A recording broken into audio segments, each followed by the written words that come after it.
नमस्कार दोस्तों, मेरा नाम है आशुतोष मांडके और आप देखना शुरू कर चुके हैं डायनामिक इम्पल्शन। आज के इस वीडियो में हम बात करेंगे 27 सितंबर 2023 के करंट अफेयर्स की। और अब जब आपने वीडियो के थंबनेल पर क्लिक करते हुए वीडियो देखने की शुरुआत कर ही दी है तो अब अंत तक ही जुड़े रहिएगा हमारे साथ, क्योंकि आप सभी लोग जानते हैं और हमें शायद बताने की भी आवश्यकता नहीं है कि ज्ञान को कभी भी अधूरा नहीं छोड़ना चाहिए, है ना। इसी बात के साथ आइए हम शुरू करते हैं आज के इस वीडियो को आज की पहली जानकारी के साथ। देश की अग्रणी ऑटोमोबाइल निर्माता मारुति सुजुकी इंडिया ने खारमेमो सिक्किम, यदि आपने सुना हो इसके बारे में तो नहीं पढ़ा है तो अवश्य पढ़ लीजिएगा। खारमेमो सिक्किम एक आउटरीच कार्यक्रम है। इसके माध्यम से पूर्वोत्तर भारत में युवाओं के बीच करियर के अवसरों के बारे में जागरूकता पैदा करने के लिए भारतीय नौसेना के साथ मिलकर सहयोग किया है या एक समझौता टाइप का किया है ना, साझेदारी आप कह सकते हैं। यह साझेदारी प्रगति को आगे बढ़ाने और पूर्वोत्तर भारत की भलाई को बढ़ाने के उद्देश्य से एक सहयोगात्मक प्रयास का प्रतीक है, एक पहल है। मुख्य लक्ष्य युवाओं को नौसेना में भीतर विविध अवसरों के बारे में शिक्षित करना है, उन्हें प्रेरित करना है और क्षेत्र में स्थानीय समुदायों के बीच संबंधों को बढ़ावा देना है और उन्हें मजबूत करना है ना। मारुति सुजुकी और भारतीय नौसेना इंपॉर्टेंट है। आगे बढ़ते हैं। भारत सरकार ने हाल ही में संयुक्त अरब अमीरात अर्थात यूएई को 75,000 टन गैर बासमती सफ़ेद चावल के निर्यात को अनुमति देने का एक महत्वपूर्ण निर्णय लिया है। देखिए, यह जो कदम है ऐसे समय में आया है जब भारत ने गैर बासमती सफ़ेद चावल के निर्यात पर प्रतिबंध लगा दिया था। भारत ने प्रतिबंध लगाया है, परंतु संयुक्त अरब अमीरात के हमारे संबंधों को ये दर्शाता है कि प्रतिबंध के बावजूद भी अनुमति दी गई।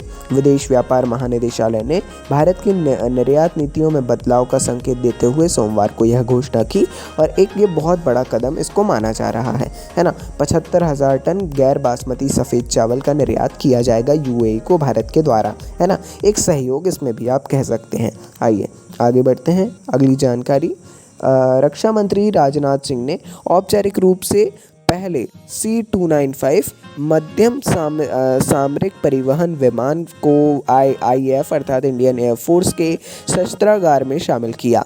औपचारिक तौर पर इसको किया गया है। काफ़ी समय से बात चल रही थी। यह ऐतिहासिक कार्यक्रम गाज़ियाबाद में air chief marshal VR Chaudhari और अन्य शीर्ष सैन्य अधिकारियों की मौजूदगी में हुआ। C-295 विमान भारतीय वायुसेना के लिए एक महत्वपूर्ण उन्नयन का प्रतिनिधित्व करता है, जो विभिन्न प्रकार के मिशनों के लिए बहुमुखी प्रतिभा और आधुनिक क्षमताएं प्रदान करता है। एयरबस द्वारा निर्मित नई पीढ़ी का C-295 अत्यधिक बहुमुखी एक परिवहन विमान है ना। अच्छी बात है और बहुत ही ज़्यादा इम्पोर्टेंट है। आगे बढ़ते हैं। भारतीय रिजर्व बैंक ने विभिन्न नियामक मानदंडों का अनुपालन न करने के लिए 3 प्रमुख राज्य के स्वामित्व वाले बैंकों भारतीय स्टेट बैंक, इंडियन बैंक और पंजाब एंड सिंध बैंक पर जुर्माना लगाया है। ये दंड RBI द्वारा जारी बैंकिंग नियमों के निर्देशों का पालन न करने के लिए किया गया है ना। RBI द्वारा जारी कई निर्देशों का पालन करने में विफलता के लिए RBI ने भारतीय स्टेट बैंक पर 1.30 करोड़ रुपए का मौद्रिक जुर्माना लगाया। विशेष रूप से बैंक को ऋण और अग्रिम वैधानिक और अन्य प्रतिबंध और इंट्रा ग्रुप लेन देन और एक्सपोजर के प्रबंधन का संबंधित दिशा निर्देशों का उल्लंघन करते हुए पाया गया था। अन्य बैंकों का भी आप आर्टिकल में पढ़ सकते हैं, अवश्य पढ़िएगा, ये इंपॉर्टेंट है। अन्य बैंकों का भी पढ़ सकते हैं। आगे बढ़ते हैं। आज है 27 सितंबर और आज मनाया जाता है विश्व पर्यटन दिवस। विश्व स्तर पर पर्यटन दिवस को प्रतिवर्ष 27 सितंबर को मनाया जाता है। दुनिया के विभिन्न हिस्सों में पर्यटन को बढ़ावा देने पर ध्यान केंद्रित करने के लिए हर साल यह दिन मनाया जाता है। इसकी शुरुआत संयुक्त राष्ट्र विश्व पर्यटन संगठन UNWTO द्वारा की गई थी, है ना। और यह दिन पर्यटन को बढ़ावा देने के लिए इसके महत्व को समझने को मनाया जाता है। विश्व पर्यटन दिवस का उद्देश्य लोगों को खोज के आनंद को समझाना है तथा पहला पर्यटन दिवस 1980 में आयोजित किया गया था विश्व स्तर पर।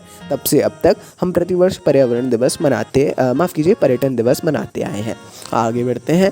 अगली जानकारी, केंद्रीय सूचना और प्रसारण मंत्री अनुराग सिंह ठाकुर जी ने हाल ही में घोषणा की है कि अनुभवी और निपुण अभिनेत्री वहीदा रहमान नाम आपने इनका अवश्य ही सुना होगा। इनको प्रतिष्ठित Dada Saheb Phalke life time achievement पुरस्कार से सम्मानित किया जाएगा, जो सिनेमा की दुनिया में भारत का सर्वोच्च मान्यता पुरस्कार है ना। किसी को भी मिलना जो सिनेमा के क्षेत्र में है उसके लिए अत्यंत गौरव का क्षण होता है, अत्यंत गौरव की बात होती है ना।